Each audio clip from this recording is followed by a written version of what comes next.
Hello everyone. Now we are going to solve exercise 1.3. The name of exercise 1.3 is revisiting irrational number. Okay. इसमें हम लोग को क्या पढ़ना है कि जो irrational नंबर है उसको हम लोग को irrational प्रूफ करना है. ओके ठीक है, proving irrationality of irrational number. Okay तो पहले हम लोग ये जानते हैं कि irrational नंबर क्या होता है. Then irrational number are those number which cannot written in the form of p by q. Okay जो नंबर p by q के फॉर्म में नहीं लिखा जा सकता उसको क्या बोलते हैं हम लोग, irrational बोलते हैं. और अदर वे में बोले हम लोग तो वो नंबर जिसका decimal expansion non terminating non repeating होता है. ओके जैसे हम लोग पहले भी पढ़े थे 9 में भी और पिछले वीडियो में भी मैंने बताया है. ठीक है कि इरेशनल नंबर वो नंबर होता है जिसका डेसिमल एक्सपांसन नॉन टर्मिनेटिंग और नॉन रिपीटिंग हो. Okay then those numbers which decimal expansion is non terminating and non repeating is called irrational number. Okay तो इरेशनल नंबर के इरेशनलिटी प्रूफ करने के लिए हम लोग इस एक्सरसाइज में पढ़ेंगे. ओके तो इरेशनल नंबर हम क्या होता है हम लोग जान लिए. ठीक है अब इरेशनल नंबर जैसे कि √2. ओके √2 क्या हो गया, एक इरेशनल नंबर है. √3 क्या है, एक इरेशनल नंबर है. पाई क्या है, इरेशनल नंबर है. तो ये इरेशनल नंबर जो है इसको हम लोग को प्रूफ करने के लिए सीखना है कि ये इरेशनल है. सो ओके तो इसमें हम लोग यूज करेंगे मेथड ऑफ कॉन्ट्राडिक्शन. ओके जिसमें हम लोग फर्स्ट जो नंबर्स होते हैं, ठीक है, इरेशनल नंबर जो होते हैं उसको हम लोग गलत मानते हैं कि वो रेशनल नंबर है. ठीक है उसके बाद हम लोग उसको प्रूफ करते हैं कि हम लोग ने गलत माना था. राइट पहले जो इरेशनल नंबर होते हैं उसको हम लोग गलत मान के मतलब गलत एज्यूम करके उसको हम लोग फिर ये प्रूफ करते हैं कि हम लोग ने जो एज्यूम किया था वो गलत एज्यूम किया था. ठीक है तो इरेशनल नंबर है वो इरेशनल नंबर ही होता है. ओके तो इसको क्या बोलते हैं हम लोग, मेथड ऑफ कॉन्ट्राडिक्शन. तो हम इसको एक क्वेश्चन से समझते हैं. ठीक है जैसे कि एक क्वेश्चन लेते हैं हम लोग कि एक क्वेश्चन लेते हैं, proof √2 is irrational number. Okay irrational number मतलब √2 एक इरेशनल नंबर होता है. ठीक है √2 जो है वो एक इरेशनल नंबर है. अब √2 एक इरेशनल नंबर है, हमको इसको इरेशनल प्रूफ करना है. ओके तो अगर आप ये एक समझ गए तो जितना भी इरेशनल नंबर होता है, ठीक है, उसको आप प्रूफ करना सीख जाओगे. ठीक है जैसे कि जो भी इरेशनल नंबर होता है प्राइम नंबर, ठीक है, जो भी प्राइम नंबर इरेशनल होता है उसका इरेशनलिटी प्रूफ करना आप इस मेथड से सीख जाओगे. अगर ये सीख गए तो जो भी प्राइम नंबर जो होता है जिसका रूट अंडर, वैसे तो जो भी प्राइम नंबर होता है वो सारा इरेशनल होता है. ठीक है अंडर रूट के, ठीक है अंडर रूट में जो भी प्राइम नंबर होता है वो सब क्या होता है, इरेशनल होता है. ओके जैसे कि √2 √3 √5.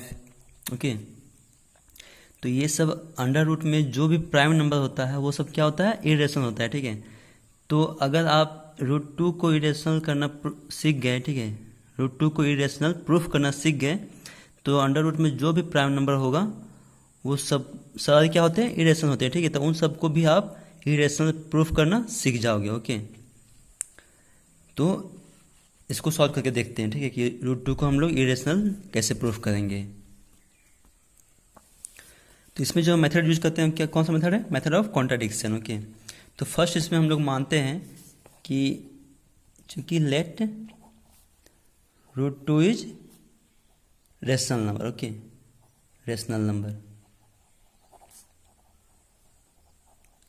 ये मान लिया हम लोग ने. ठीक है लेट किया, ठीक है माना है इसको.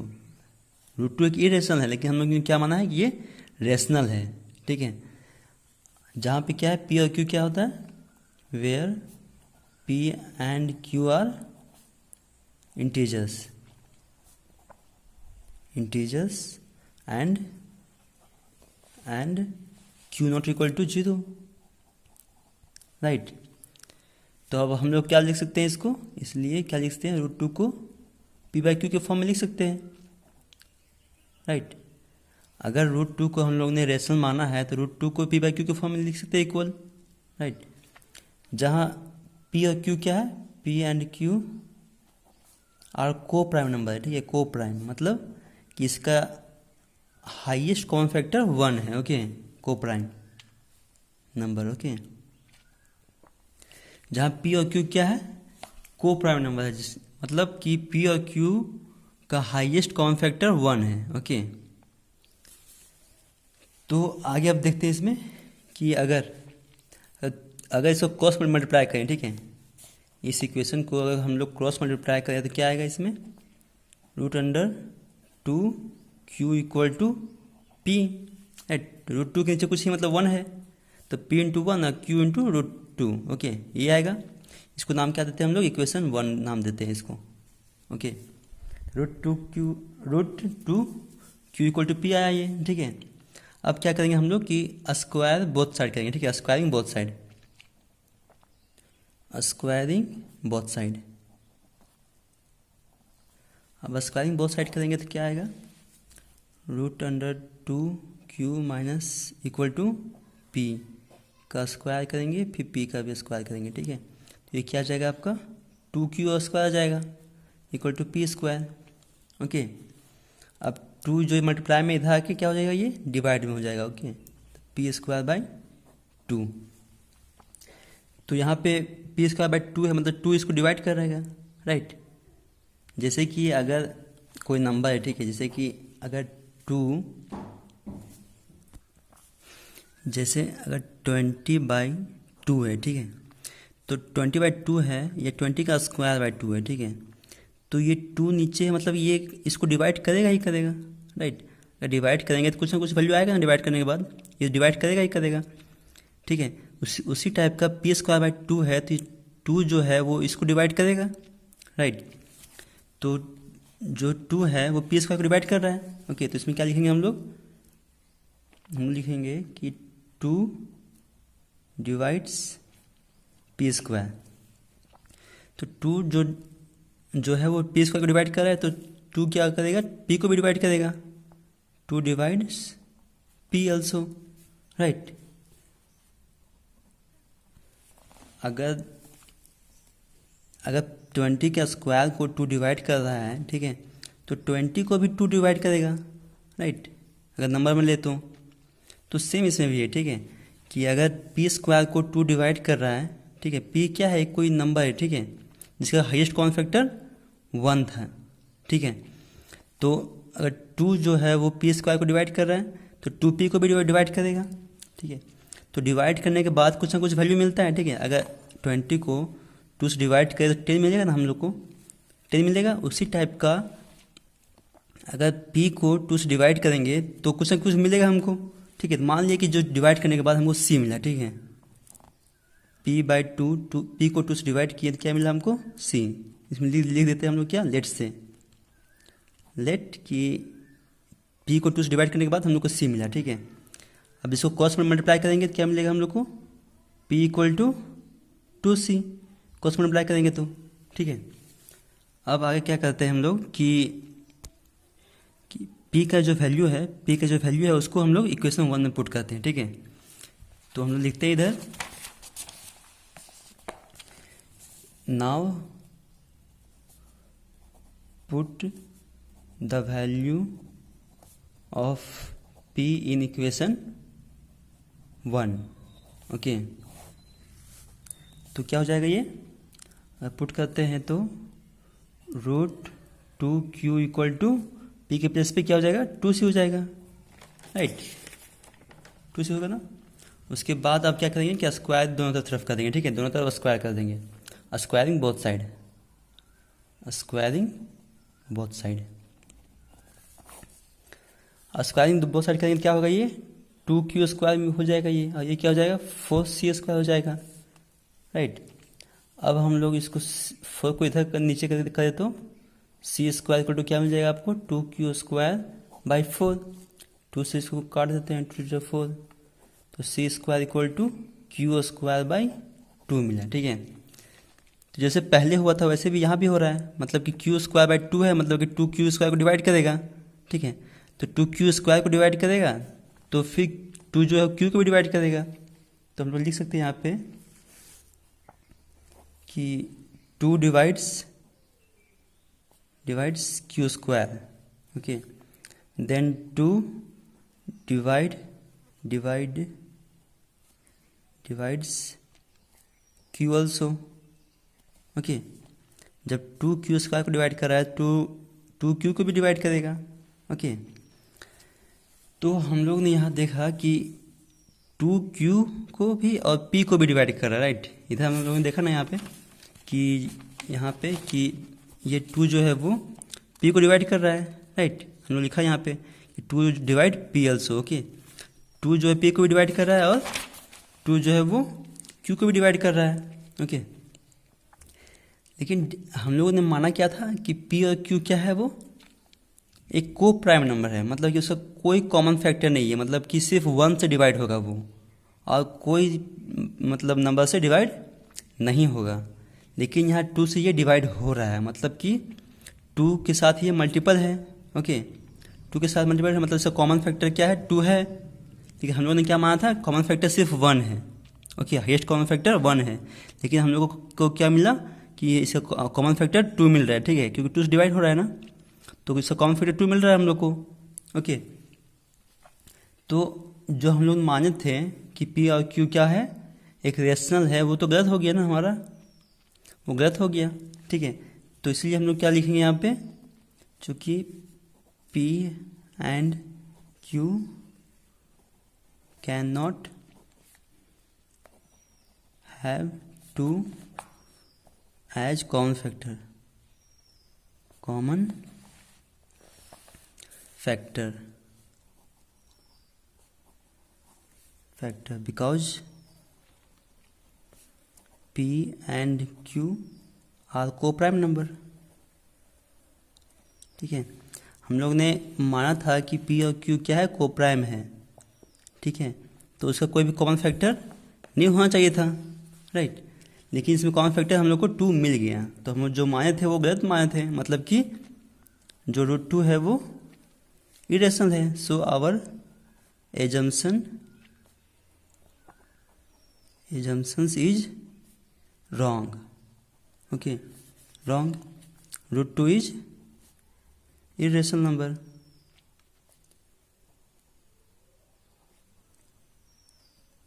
ओके। तो ऐसे हम लोग इसको प्रूफ करेंगे, ठीक है। ये प्रूफ हो गया कि √2 जो है वो इरेशनल नंबर होता है, ठीक है। तो जैसे √2 को हम लोग इरेशनल प्रूफ किए, वैसे ही कोई भी प्राइम नंबर का अंडर रूट के अंदर होगा, ठीक है। कोई भी प्राइम नंबर जो अंडर रूट के अंदर होगा वो इसी मेथड से इरेशनल प्रूफ होगा, जैसे कि √5, √3, इस टाइप का, ठीक है। इस टाइप का जो भी नंबर होगा सेम इसी प्रोसेस से सॉल्व होगा, ठीक है। तो आप इसको सॉल्व करके देखना आगे, ठीक है। तो इस मेथड से बस वो क्वेश्चन सॉल्व हो सकता है जो अंडर रूट में हो, ठीक है, सिंगल नंबर, ओके, इस मेथड से। और एक क्वेश्चन इस अलग टाइप का क्वेश्चन लेते हैं हम लोग, एक कि अगर क्वेश्चन इस टाइप का हो, ठीक है, जैसे कि एक क्वेश्चन इस टाइप का हो, प्रूफ 3 + 2√5, ओके, इज इरेशनल। मतलब 3 + 2√5 को हम लोग इरेशनल, 3 + 2√5 को हम लोग क्या करना है, इरेशनल प्रूफ करना है, ठीक है। तो इसमें क्या करेंगे हम लोग, इसमें भी हम लोग मानते हैं इसमें कि let 3 + 2√5 is a rational number, okay, rational number solution है, ठीक है, रेशनल नंबर है, ठीक है, मान लिया हम लोग। तो अगर रेशनल नंबर है तो इसको हम लोग क्या कर सकते हैं, 3 + 2√5 को P/Q के इक्वल लिख सकते हैं, ओके। जहाँ P और Q क्या है, P एंड Q आर को prime number,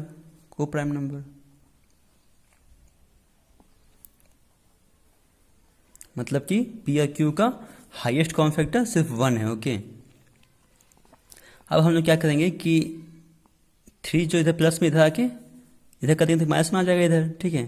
2√5 equal to p/q-3, ये प्लस में इधर था, इधर आके माइनस में हो गया, ठीक है।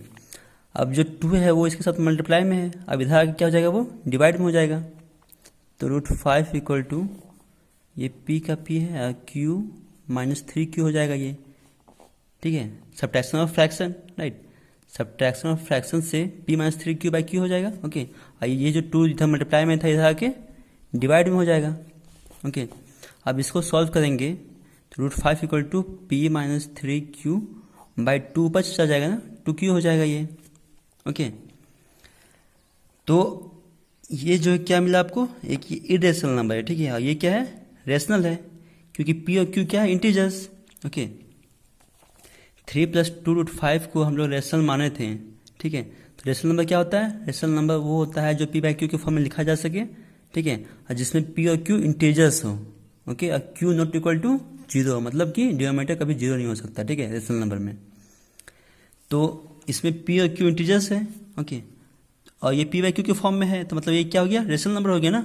और ये क्या है, इरेशनल है, ओके, इरेशनल है, ये रेशनल है, ठीक है। तो इरेशनल इक्वल टू रेशनल हो सकता है क्या, कभी भी इरेशनल नंबर और रेशनल नंबर इक्वल हो सकता है, नहीं हो सकता, ओके। कभी भी रेशनल नंबर और इरेशनल नंबर कभी भी इक्वल नहीं हो सकता, इसलिए हम लोग क्या लिख देंगे यहाँ पे, √5 is irrational number, okay, irrational number, okay, and p-3q/2q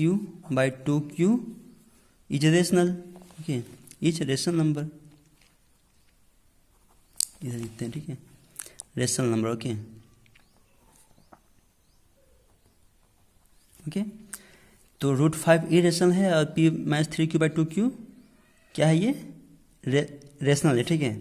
तो इरेशनल नंबर के इक्वल रेशनल नंबर कभी नहीं हो सकता, ठीक है, इसलिए क्या ये क्या शो कर रहा है, ये कॉन्ट्राडिक्ट शो कर रहा है, ठीक है, कि ये ऐसा नहीं हो सकता, कभी कॉन्ट्राडिक्शन हो रहा है, ठीक है। तो इसलिए हम लोग क्या लिखेंगे इसको, कि irrational can not be equal to rational, okay, rational, so our assumption is wrong,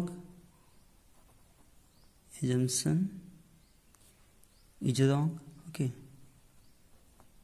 wrong. 3 + 2√5 is irrational number,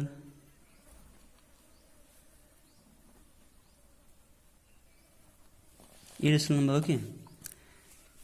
तो इस टाइप का भी क्वेश्चन आ सकता है, ठीक है। एक तो क्वेश्चन जो होता है वो अंडर रूट में आएगा, ठीक है, अंडर रूट डायरेक्ट आएगा यहाँ पे, या तो प्राइम नंबर हो सकता है या तो नॉन परफेक्ट स्क्वायर हो सकता है, ठीक है, जैसे कि √6, √3, √2, ठीक है। तो इस टाइप का क्वेश्चन को हम लोग जैसे √2 अभी प्रूफ किए थे इरेशनल, उसी टाइप का सॉल्व करना है, ठीक है। और अगर इस टाइप का क्वेश्चन आएगा तो ऐसे कैलकुलेट करके आप लोग सॉल्व करोगे, ठीक है। तो NCERT और RS अग्रवाल का दोनों में इस टाइप का क्वेश्चन है, ठीक है। तो दोनों बुक से आप लोग क्वेश्चन ऐसे लेना और पूरा सॉल्व करके अपने कॉपी में नोट्स बनाना, ठीक है। RS अग्रवाल का अलग बनाना और NCERT का अलग बनाना अच्छे से, ओके। अब हम लोग एक्सरसाइज 1.4 देखेंगे, ठीक है। एक्सरसाइज 1.4 में आपका क्या है, इसका एक्सरसाइज का नाम क्या है, revisiting rational number and their decimal expansion, okay. इसमें क्या करना है हम लोग को कि रेशनल नंबर और उसके डेसिमल एक्सपेंशन को हम लोग फिर से देखेंगे इसमें, ठीक है। तो इसमें जो क्वेश्चन होते हैं उसमें हम लोग को ये बताना है कि वो टर्मिनेटिंग है या नॉन टर्मिनेटिंग है, ओके, क्वेश्चन को। तो इससे पहले हम लोग ये जानते हैं कि रेशनल नंबर क्या होता है, टर्मिनेटिंग क्या होता है और नॉन टर्मिनेटिंग क्या होता है, और इरेशनल नंबर क्या है, उससे रिलेटेड है, ठीक है। तो रेशनल नंबर हम लोग जैसे जानते हैं कि रेशनल नंबर वो नंबर होता है जो p/q के फॉर्म में लिख सकते हैं, ठीक है, और q नॉट इक्वल टू 0 होता है, और p और q क्या होता है, इंटीजर्स होता है, ओके, उसको क्या बोलते हैं, रेशनल। और इरेशनल मैंने अभी बताया था, ठीक है। तो इसमें जो टर्मिनेटिंग होता है, ठीक है, टर्मिनेटिंग मतलब होता है कि डेसिमल के बाद एक दो नंबर एक फिक्स पॉइंट के बाद वो इंड हो जाता है, ठीक है, डेसिमल के बाद। लेकिन अगर डेसिमल के बाद वो इंड ना हो, ठीक है, डेसिमल के बाद अगर इंड ना हो वैल्यू, ठीक है, रिपीट करता रहे तो उसको क्या बोलते हैं, नॉन टर्मिनेटिंग, ठीक है। जैसे कि अगर 2 से 5 को हम लोग डिवाइड किए, ठीक है, 2 से 5 को डिवाइड किए, 2 टू जा 4 हुआ यहाँ पे, ठीक है, यहाँ 1 बचेगा, डेसिमल की देंगे यहाँ 0 आएगा, 2 5 जा 10, 0 आ गया यहाँ पे, ये 2.5 आया, तो डेसिमल के बाद जो नंबर है वो इंड हो गया यहाँ पे ना, ये क्या हो गया, टर्मिनेटिंग हो गया। ओके, डेसिमल के बाद जो नंबर होगा वो इंड हो जाएगा, वो क्या हो जाएगा, टर्मिनेटिंग। अगर डेसिमल के बाद जो नंबर्स है वो इंड नहीं होगा, ठीक है, वो आगे चलता जाएगा, तो क्या बोलेंगे हम लोग, नॉन टर्मिनेटिंग। ओके, अब नॉन टर्मिनेटिंग भी 2 टाइप का होता है, एक होता है रिपीटिंग, ठीक है,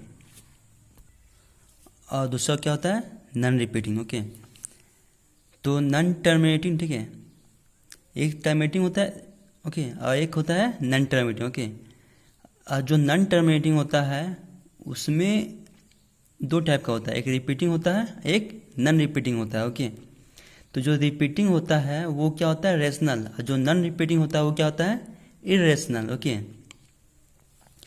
तो नॉन रिपीटिंग, ओके, और नॉन टर्मिनेटिंग जो होता है वो क्या होता है, इरेशनल, और नॉन टर्मिनेटिंग रिपीटिंग जो होता है वो क्या होता है, rational.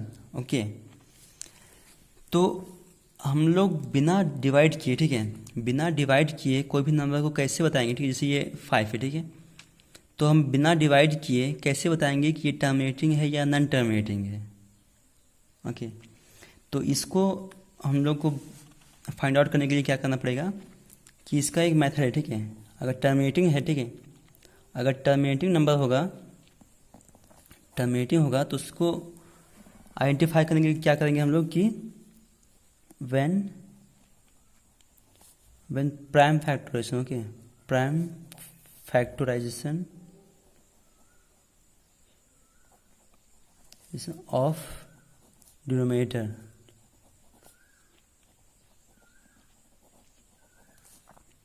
Is in the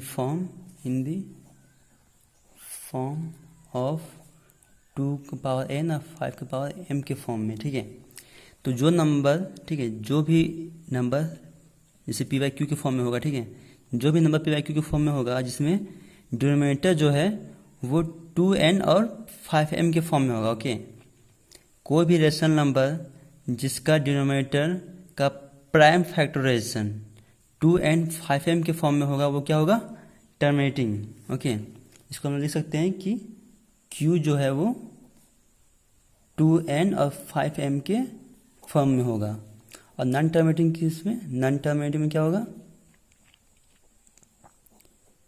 non terminating में क्या होगा कि Q जो है वो नॉट इक्वल टू 2n और 5m के फॉर्म में होगा। ओके, नॉन टर्मिनेटिंग में Q जो है वो 2n और 5m के पेयर के फॉर्म में नहीं होगा।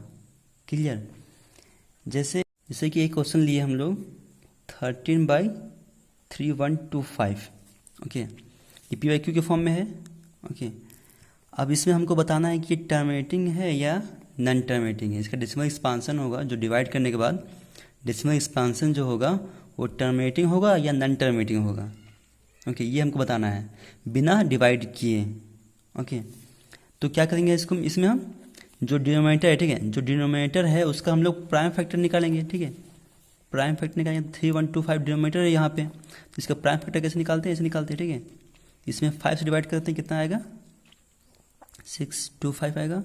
ओके, फिर 5 × 5, 5 × 10, 5 × 25। ठीक है, फिर 25 आएगा, फिर 5 आएगा। ओके, ये आया, इसका प्राइम फैक्टर क्या आया, ये आया। ठीक है, अब इसका प्राइम फैक्टर 5 आया। ओके,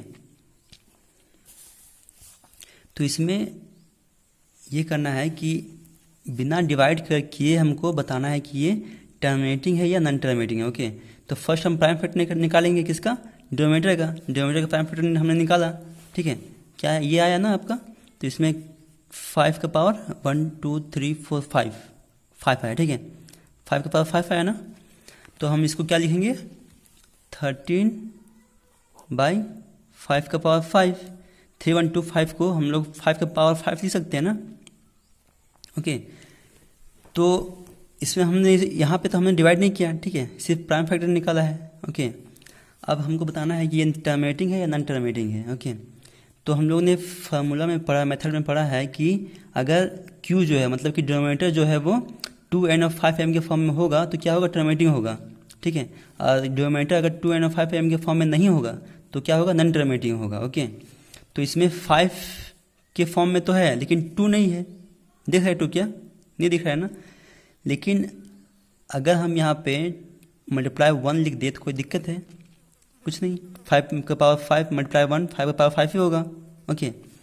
और अगर हम इसको 13/5 का पावर 5 मल्टीप्लाई 2 का पावर 0 लिख दें 1 के प्लेस पे, ठीक है, तो कोई प्रॉब्लम नहीं होगा क्योंकि 2 का पावर 0 1 ही होता है, ओके राइट।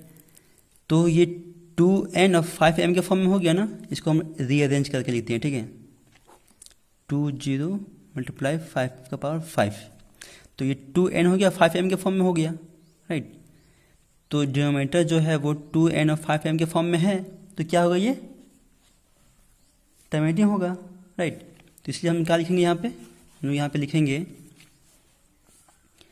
चूँकि डिनोमिनेटर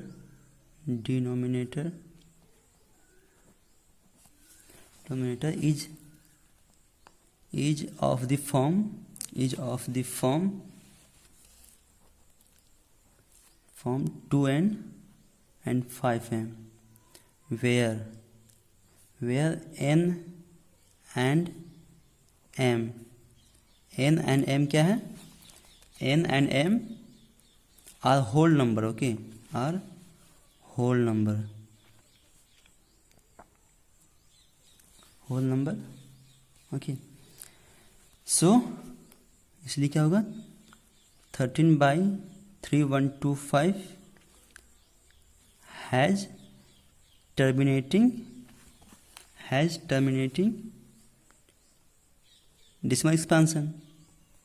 डेसिमल एक्सपेंशन, ओके। ये हो गया आपका आंसर, ठीक है।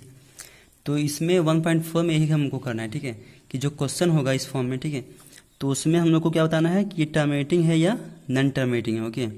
टर्मिनेटिंग तब होगा जब डिनोमिनेटर जो है वो 2n of 5m के फॉर्म में होगा, और नॉन टर्मिनेटिंग तब होगा जब डिनोमिनेटर जो है Q है जो है वो 2n of 5m के फॉर्म में नहीं होगा, ओके, क्लियर। यहाँ तक हो गया, ठीक है। अब आगे कुछ क्वेश्चन लेते हैं।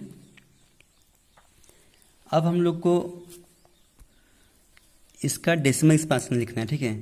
जैसे हम लोग यहाँ तक तो बता दिए कि ये टर्मिनेटिंग है या नॉन टर्मिनेटिंग है, तो इस क्वेश्चन में ये क्या है, टर्मिनेटिंग है, ठीक है, टर्मिनेटिंग है क्योंकि इसका जो डिनोमिनेटर है वो 2n of 5m के फॉर्म में है, ओके।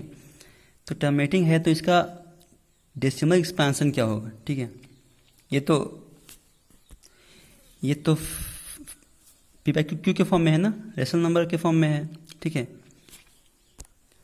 फ्रैक्शन के फॉर्म में है ना। अब इसको हम लोग को डेसिमल एक्सपेंशन के फॉर्म में लिखना है, ठीक है। तो कैसे लिखेंगे, जैसे अब क्वेश्चन हम इसको बना देते हैं, इसी क्वेश्चन को 13/3125 जो है वो, उसे क्या करना है हमको, right decimal expansion, okay, right decimal expansion. अब इसी क्वेश्चन का हम लोग को डेसिमल एक्सपेंशन लिखना है, ठीक है। तो हम लोगों ने सॉल्व किया इसको, इसका प्राइम फैक्टर क्या होता है, 5 का पावर 5 होता है, ठीक है, ये लोगों ने अभी सॉल्व किया था, ठीक है। तो इसको हम लोग को डेसिमल में चेंज करना है, ठीक है। तो क्या करेंगे हम लोग कि 13/5 का पावर 5 है ना, तो यहाँ पे हम लोग 2 का पावर 5 से ऊपर नीचे मल्टीप्लाई कर देते हैं, ठीक है, 2 का पावर 5 से, ओके। 2 का पावर 5 से ऊपर नीचे मल्टीप्लाई किया मतलब ये कट के 0 हो सकता है, कट सकता है ना, तो मल्टीप्लाई करने के बाद भी इसमें कोई फर्क नहीं पड़ता, ठीक है, आप कर सकते हो। तो इसमें क्या होता है कि अब इसको सॉल्व करते हैं, ठीक है। तो 13 × 2 का पावर 5 क्या होगा, 2 का पावर 5 क्या होगा, 32, ओके। 2 को 5 टाइम बाद मल्टीप्लाई करेंगे, ठीक है, 2 को 5 टाइम्स मल्टीप्लाई करेंगे क्या आएगा, 32 आएगा। अब 5 का पावर 5 और 2 का पावर 5 है, ठीक है। तो एक मेथड है कि अगर पावर सेम हो तो उसका जो बेस होता है वो मल्टीपल हो जाता है, ठीक है। अब पावर सेम ही रहता है तो 5 × 10 10 का पावर 5 हो जाएगा। अगर इसका पावर सेम होता है तो इसका बेस को मल्टीप्लाई करने के बाद उसका पावर सेम ही रह जाता है। ओके, तो 10 का पावर 5 हो जाएगा यहाँ पे, 5 टू 10 का पावर, ये सेम जो था पावर वो 5 ही रह जाएगा इसमें।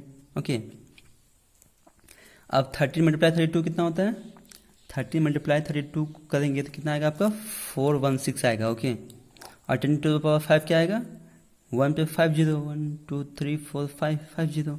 ओके, अब इसमें को हम लोग को क्या करना है, डेसिमल में चेंज करना है। ठीक है, तो कितना जीरो है इसमें 1 2 3 4 5 5 जीरो है। ठीक है, तो 5 जीरो है तो 5 नंबर के बाद डेसिमल दे देते हैं।